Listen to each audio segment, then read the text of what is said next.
Hello and welcome to another episode of Epic Geek Out, the only show on the internet where Amazon Prime is a lost transformer. I'm your host, Chad. I'm your host, Rob, and today we're going to be reviewing a couple shows that they've been released on Amazon's website. They have a ton of pilots that they're letting just the viewers choose, which are good.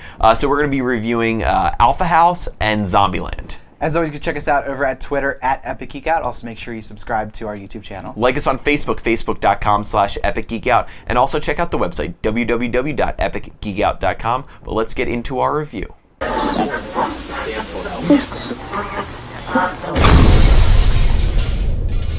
So today we're talking about two pilots from Amazon. They have produced these pilots, much like Netflix has recently, trying to kind of get into that whole niche of scripted television and whatnot. So it's funny, scripted television niche anymore. Yeah, it's crazy. Yeah, it's not really niche anymore. The first one being Zombieland, which does not star Jesse Eisenberg, Woody Harrelson. Doesn't star, no one from the movie. Emma Stone. None of them. It's a whole new cast of characters, but the same, not whole new cast of characters, whole new cast of actors, same characters from the movie. Starts pretty much where the film left off, I take it. Because they meet in the film. So somewhat. They're already together as a group. Yeah, so basically it follows their hijinks throughout that. So let's just talk about that one first. What did you think of that? I was super excited for this. I think Zombieland produced one of the funniest moments in television, in movies that I've ever seen. The cameo that they have in it, tears were literally rolling from my face. And I think just a great group of characters, and I really enjoyed that movie. Originally, it was supposed to be a TV show, turned into a movie, and so I was very excited to watch this. Unfortunately, I watched this. I like some of the callbacks to the movie. They had the zombie kill of the week on it, which I thought was fun. They had the rules and the same way that they popped up kind of in the movie or in the show, but the quality of this I thought was just terrible. It looked like it was a Funny or Die video or just some other YouTube video, a fan-made movie. I've seen fan-made things that had better production than this. The zombie makeup I thought was terrible. It had a couple funny moments, but the actors were just saying their lines. They weren't communicating any emotion between each other. It was just a witty line said, and there was no give and take between them. The guy who was playing Tallahassee, I thought did a terrible job in comparison to Woody Harrelson. It just didn't hold anything in comparison to the movie, so I was really disappointed. And again, this is a pilot, so maybe if it gets picked up, it gets more money put behind it. So I hope it does get picked up so we can see it progress. Because even Walking Dead had a season where they had to cut back on zombies, and they could, it was the second season, I guess, right, where they showed more, them laying under cars and more feet and stuff. But people, I don't know, the zombie kills weren't good, which needs it. Most of the people who died from falling. I think that's everyone. The joke, though. Yeah, but so I had high expectations, and they were not matched. Yeah, I want to say first that Netflix has a superiority that it's gained because it started so early that it's now integrated in everything. I had such a hard time trying to watch this. I had a lot of trouble viewing it as well. Because first of all, I think it's a testament to the PS3, but I had to download all these updates. I didn't even get it to work because I didn't want to wait for it. So I had to go to my computer. There was just so much barrier to entry that I feel like with Netflix, I can turn on any one of my devices, literally any of my devices, and I can watch it on there. They definitely have the upper hand. They have the upper hand there. The production quality is not good on either of these shows, unfortunately. I didn't hate it really as much as you did. I feel like if this was on an NBC, I think it would be an amazing show. I think if it had the money behind it, absolutely. But I don't think it needs the money. I think it fits with that kind of the go-ons. I feel like it fits that humor style. You thought the actors were good? I feel like they were good as if they weren't compared to the other actors from the movie. If they were just new characters, I thought it would have been awesome. I think that they did a good job with just being funny. Detroit. The one character that they added, the OnStar girl. Oh, yeah, I thought that was cool, but I think that the problem was, and you said a couple times, that you were comparing them constantly. It's not Woody Harrelson, no, but I think the guy's funny enough to kind of be his own character. Because he was a little bit different than the character from the movie. Very. because like I kind of like the character that he played it as, but again, you're like, well, this is Woody Harrelson. This isn't the same thing. It's kind of weird. Yeah. So I feel like if it could have separated itself from the movie more, it would have been a lot better. But unfortunately, you know, it's kind of likened to that a lot. I thought there were a lot of funny moments. The opening scene I thought was hilarious. I like the opening scene. It was just it like was good. really funny. I mean, it went on a little bit too long. The one guy's but funny. That yeah, was, yeah, Donald, Donald, right? yeah, he's funny. Yeah, so I mean, overall, I think it's worth a watch. It's for free for everybody, and I noticed that it's free for Prime all season. I don't know if that's the case for all the shows, but they need to be picked up. I mean, these are just pilots, and I don't think there are any other episodes along with these. This was done by Amazon to see what people liked, so they just released them all on there. Yeah, it's a new tactic. So. Yeah, so I mean, I don't know. Oh, we'll see. I mean, again, it's gonna be hard to keep watching because to access it, it's a little bit difficult. So the second show we're going to talk about is Alpha House, not to be confused with Alpha Dogs, which is also a show. This is kind of a weird concept. It takes senators, United States senators, and puts them in a house together as roommates, 4 of them. One from Pennsylvania, oddly enough. And it stars John Goodman and a little cameo by Bill Murray in the beginning, which was really funny. Another cameo at the end. Did you see that? With Colbert. Oh, with Colbert, yeah. But yeah, so this is a weird concept, kind of hard to explain, but kind of their hijinks and how they're not really, I mean, they kind of act like, you know, immature college kids, but what did you think of this one? Yeah, so, you know, with the Senate, I think it would have been better if they were members of the House of Representatives, but the show did a weird thing that it's set currently. And to most people, they probably wouldn't understand the difference between that. So. Yeah, but...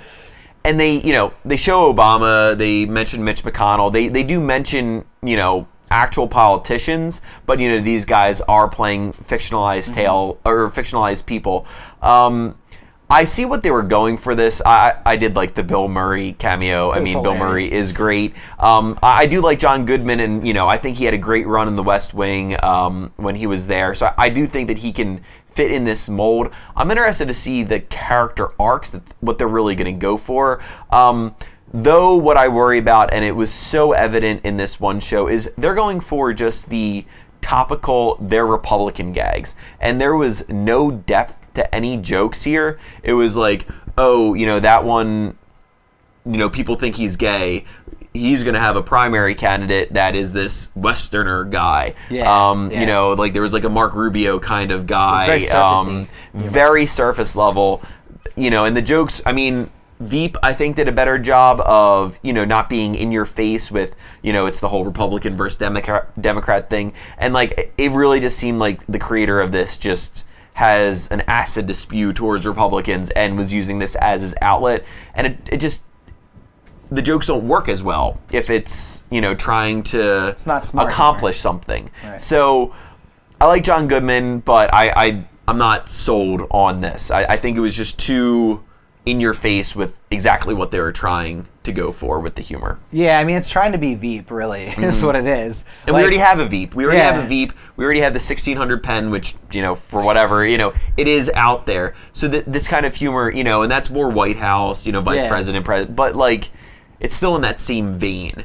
Yeah. I mean, it's much like Veep. It's, oh, I'm a senator, but I don't like my job. Like, that's the whole plot of this show, and that's the whole plot of Veep. You know, it's like, oh, I gotta go to work today and like be a senator. Or how like rough it is. To, exactly. I mean, it didn't really work for me just because I didn't buy it for a second. I mean, obviously it's fictionalized, but just like they take it to a weird place. Like, I don't know. Like, just why were they roommates as senator? Well, you know, in DC, like a lot of times, because they're staying there like during you know the time. That's not their main house. Right. So you know, people do rent like different like you know small apartments and stuff like there because they're only there. Like, let's get drunk and go shoot guns in the basement. Like, I mean, come on, like, that doesn't happen. I know it's a show, but this could have been more like grounded in reality and funnier for like just little things that they do weird, but.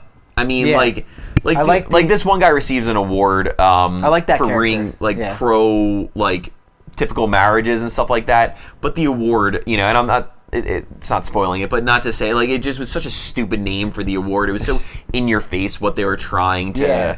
You know, like preach and stuff like that. They're calling out the jokes to make them obvious and makes them not as funny because they're not as smart as other jokes, you know. I mean, I don't know. John Goodman was great in it, but other than that, the characters intrigued me a little bit. I didn't like the younger guy with the mistress. I hated his character. John Goodman I liked a lot, except like he got a little bit like on my nerves because he was so like I'm not going to do any work. Yeah, I don't want to do my work. The bald guy, I liked him a lot. But yeah, it remains to be seen. I mean, I'm interested to see where these pilots go, if they get picked up, what's going to happen. It's an interesting experiment for sure. It is. Interesting that these famous people are behind them as well. So check out Zombieland and Alpha House now on Amazon. It's for free, as well as others. Yeah.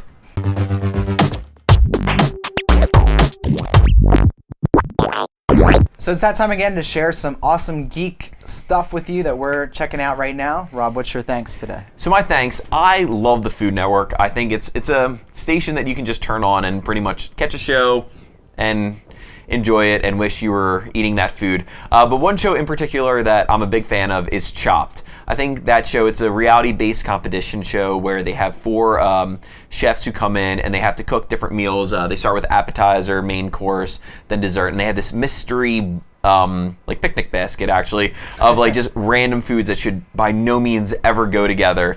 And it's just one of those shows that anytime I start watching, I'm watching it all the way through. They do some celebrity versions now, like where they bring in people from the Food Network and the Cooking Network now, and it's just a great show to see what people can do to turn around this like crazy box of food. Like they had to cook with like the circus peanuts, which is like cool. gross and all the things like that. So I'm a big fan of Chopped. Check it out if you've never seen it. Cool. I'm going to thank an awesome store that I found called Second and Charles. It is pretty much my nirvana. Go. Yeah. I mean, it is a store full of all kinds of cool things like books, TV shows, movies, music, including like CDs as well as like guitars and instruments, comic books, which is awesome. Video games, all kinds, including Atari. Awesome. So the concept of this store is that you can bring in stuff. It's like a consignment shop, kind of. Sort of, yeah, because they have new and used stuff. But you can bring in and put bins of all this stuff, and you can like do like a buyback on it. So like you can sell back all your old stuff. They buy it used, and get store credit and purchase other stuff or get cash for it. But yeah, it's super awesome. I bought a couple books super cheap. I actually have a huge bin of stuff that I'm going to take there to try to sell or give, trade in. So it's in Newark, Delaware. So unfortunately, and they have a bunch of other locations do they? too. Yeah, oh, I was cool. on their website, and I do believe that they have other locations too. Oh, cool. Yeah, so check it out. Their exact setup. Possibly they have something. This store elsewhere or something similar to it. They also have a cool video that explains exactly like what it does, and it's cool. Does seem neat. It's really cool. I could get lost in there for hours, needless to say. But that's it for this episode of Epic Geek Out. We'll be back next week with some more episodes for you. We got some awesome stuff next week, including Iron Man 3, which we're really excited for. So see Iron Man 3 this weekend because I'm pretty sure it's going to be good. And we're going to spoil it, so we'll go see the movie. So check back next week for that. Thanks for watching, and we'll see you next time.